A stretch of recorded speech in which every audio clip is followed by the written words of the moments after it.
আজমলক বয়কট কৰিছে এবাৰ হ লোকে আজমল বিৰোধী স্লোগানেৰে উত্তাল হৈ পৰিল ধুবুৰী গোলকগঞ্জত বদৰুদ্দিন আজমলৰ বিৰুদ্ধে এবাৰ ৰাইজৰ গৰ্জন আৰু ধুবুৰী লোকসভা সমষ্টিত প্ৰাৰ্থিত্ব আগবঢ়াইছে এআইইউডিএফৰ পৰা আৰু তাৰ পাছতে এতিয়া ভোট গ্ৰহণৰ দিনাই তেওঁক বয়কট কৰিছে এই লোকসকলে এই মুহূৰ্তত জনাই আছো খবৰ কাম কৰা নাই আমি ভোট নিদিও বুলি প্ৰতিবাদ কৰিছে শতাধিক ভোটাৰে এইবাৰ ভোট গ্ৰহণৰ দিনাই বদৰুদ্দিন আজমলক বয়কট কৰিছে হ লোকে আজমল বিৰোধী স্লোগানেৰে উত্তপ্ত হৈ পৰিছে ধুবুৰীৰ এটা প্ৰান্ত গোলকগঞ্জত বদৰুদ্দিন আজমলৰ বিৰুদ্ধে ৰাইজ হৰব হৈছে গৰ্জন কৰিছে ৰাইজে অৰ্থাৎ ৰাইজে ক্ষোভ প্ৰকাশ কৰিছে কাম কৰা নাই ভোট নিদিও বুলি শতাধিক ভোটাৰে কৰিছে প্ৰতিবাদ এইবাৰ গোলকগঞ্জ অসম বংগ সীমান্তৰ কুটি ভামান ডাঙাত প্ৰায় 8 লোকৰ ভোট বৰ্জন খহনি আৰু পথ নিৰ্মাণৰ দাবীত ভোট বৰ্জন কৰিছে ভোটাৰসকলে 8 বজালৈ 735 নম্বৰ কুটি ভামন ডাঙাৰ এই ভোট কেন্দ্ৰত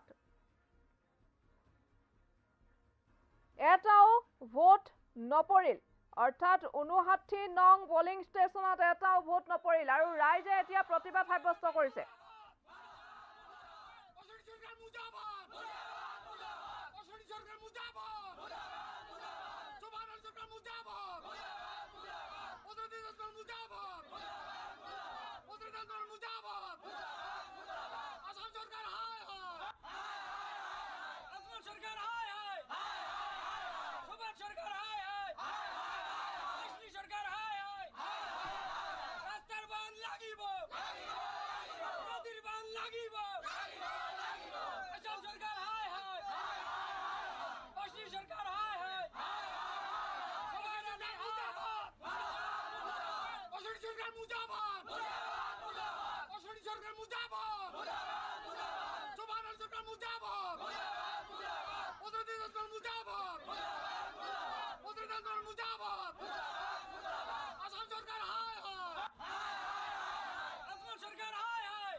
আৰু এনেধৰণে এই ভোট গ্ৰহণ কেন্দ্ৰত কোনো ৰাইজে ভোটদান সাব্যস্ত নকৰাৰ খবৰ আহিছে এয়া 8 বজা পৰ্যন্ত 735 নম্বৰ কুটি ভামন ডাঙাৰ 59 নং পুলিচ ষ্টেচনত এটাও ভোট পৰা নাছিল 8 বজা পৰ্যন্ত আৰু এই মুহূৰ্তত এতিয়া আমি আপোনালোকক যি খবৰ জনাই আছো সেই খবৰ ধুবুৰীৰ পৰা আহিছে ভোট গ্ৰহণৰ দিনটোতে আজমলক বয়কট কৰিছে ধুবুৰীৰ গোলকগঞ্জ অসম বংগ সীমান্তৰ কুটি ভামন ডাঙাত ৰাইজে কৰিছে ভোট বৰ্জন কুটি ভামন ডাঙাৰ গৰাখহনি আৰু পথ নিৰ্মাণৰ দাবীত ৰাইজে কৰিছে ভোট বৰ্জন গাঁওখনত ভোটাৰৰ সংখ্যা 787 গৰাকী 8 বজা পৰ্যন্ত গোলকগঞ্জৰ 735 নং কুটি ভামন ডাঙাৰ এই 59 নম্বৰ পোলিং ষ্টেচনত কোনো ৰাইজে ভোট দিবলৈ নাই অহা 8 বজা পৰ্যন্ত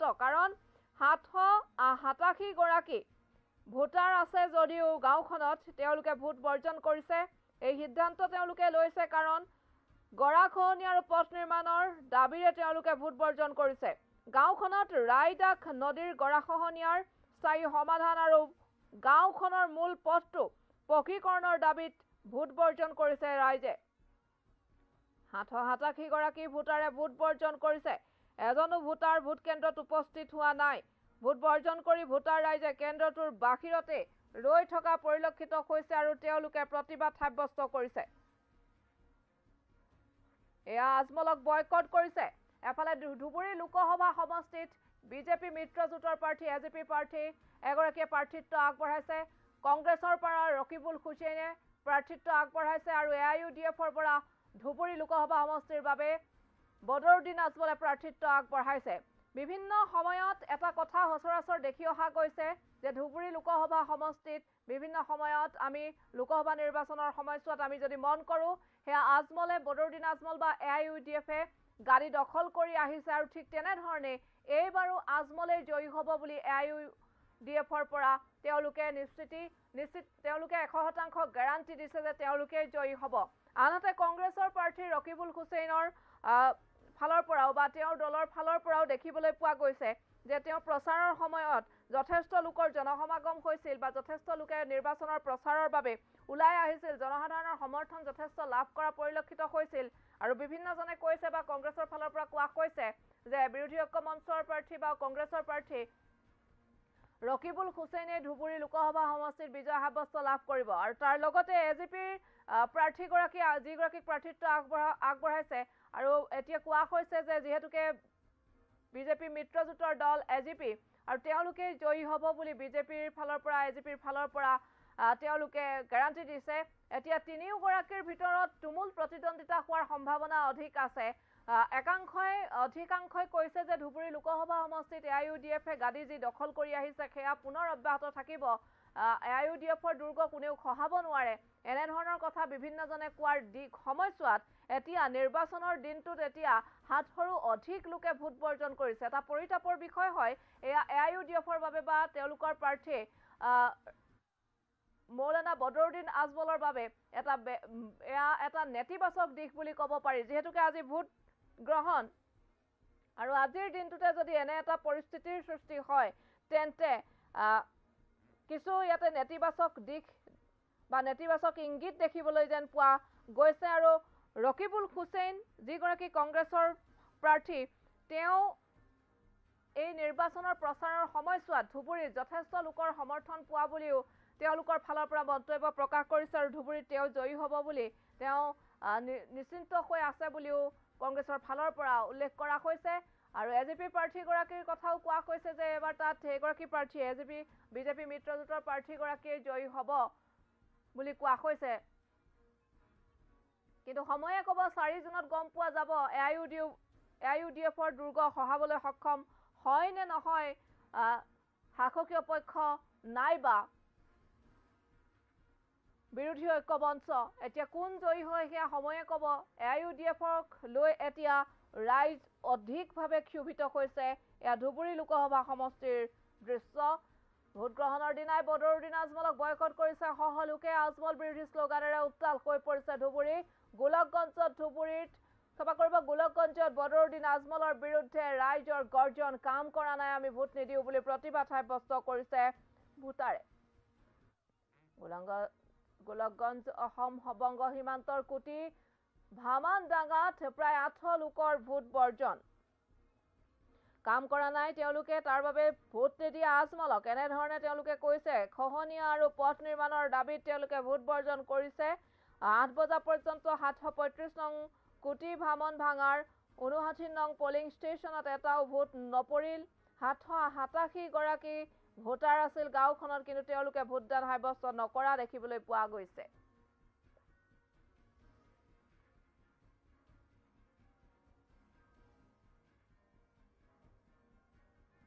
কিন্তু নদীর জন্য আমার বাড়ি ঘর ভাঙে নিবেন, একটু জায়গা জমিন আমরা কিভাবে চলবো? এর জন্য আমরা ভোট বন্ধ করছি রাজ্যে। এখানে বিশেষ তো মারতেই আজকে ভোট দিবেন নাই, ইয়েতে কি হয়? রাস্তা পথ নাই, আমার সব স্কুল যাবার না পায়। কিন্তু নদীর জন্য আমার বাড়ি ঘর ভাঙে নিবেন, একটু জায়গা জমিন আমরা কিভাবে চলবো? এর জন্য আমরা ভোট বন্ধ করছি রাজ্যে।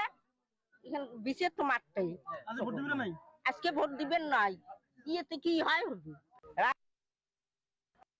মতে তেওঁলোকৰ বহুখিনি ৰাজহুৱা সমস্যা, সেইখিনি সমস্যালৈ তেওঁলোকে এবাৰ ভোট বৰ্জন কৰাৰ সিদ্ধান্ত লৈছে। গৰাখহনীয়া তেওঁলোকৰ বহুতখিনি ৰূপিত মাটি অলৰেডি খহাই লৈ গৈছে বহু মাটি। আৰু লগতে আমি আহোঁতেও দেখিছোঁ ৰাস্তা ঘাটৰ অৱস্থা খুবেই শোচনীয় অৱস্থা।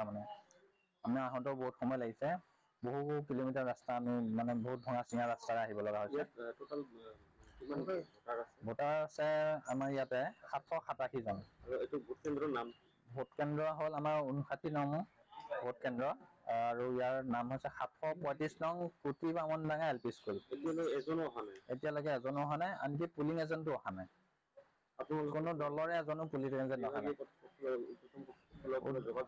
আমাৰ ছেক্টৰ অফিচাৰৰ লগত আমি যোগাযোগ কৰিছিলোঁ, তেখেতক জনাইছোঁ যে এতিয়ালৈকে কোনো পুলিং এজেণ্ট উপস্থিত হোৱা নাই। পুলিং এজেণ্টৰ অবিহনে আমি আমাৰ মকপোল যিটো প্ৰক্ৰিয়া সেইখিনি সম্পন্ন কৰা হৈছে। আৰু তাৰপিছত ভোট গ্ৰহণৰ কাৰণে অপেক্ষাৰত আমি, এতিয়ালৈকে কোনো এজন অহা নাই। আহিলে নিশ্চয় ভোট গ্ৰহণ হ'ব। অহাৰ সম্ভাৱনাটো নুই কৰিব নোৱাৰি, কাৰণ যিহেতু এতিয়া বেছি সময় পাৰ হৈ যোৱা নাই, 5 বজালৈকে সন্ধিয়া সময় আছে। তাৰ ভিতৰত যদি কোনোবা উপস্থিত হয় নিশ্চয় ভোট গ্ৰহণ হ'ব। খবৰ মানে ৰাইজে সৰকাৰ মুজাবাদ! অশনি সৰকাৰ মুজাবাদ!